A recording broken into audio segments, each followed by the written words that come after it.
புதுச்சேரி உருளையன்பேட்டை காவல் நிலைய துணை ஆய்வாளர் லஞ்சம் வாங்குவது போன்ற காட்சி வாட்ஸ்அப்பில் பரவி வருகிறது.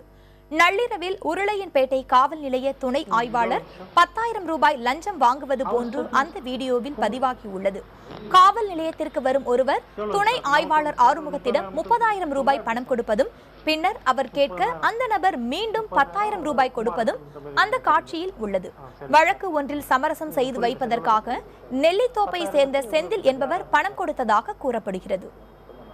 இல்லை மொத்தமான அப்போது திடீர்னு அவங்க யாராவது எனக்கு வரல, எனக்கு ஃபோன் பண்ணால் நான் என்ன சார் பண்ணுறது?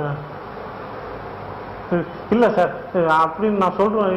நான் இப்போ அவ்வளோதான் இவ்வளோதான்னாங்கன்னா நான் தெளிவாக சொல்கிறேன். அதுதான் அப்படின்றீங்களா சார்? சரி சார், அவர் ஸ்டேட்மெண்ட் நீங்கள் இது அப்போ ஆக்சுவலாக யார் சார் நமக்கு வரும்? பார்த்தோன்னா நமக்கு மட்டும் சார் இல்லை, உங்களுக்கு மட்டும் எவ்வளோ சொல்லுங்க ஃபர்ஸ்ட். அந்த இன்ஸ்பெக்டர் ஏட்டு ரைட்டரு ஸ்டேஷனுக்கு எல்லாருமே சேர்த்து ஒட்டு மொத்தமாக 10,000 சார்? 1 2 3 4 5 6 7 8 9 10 இது ஸ்டேஷன் மட்டும் சார் 10,000.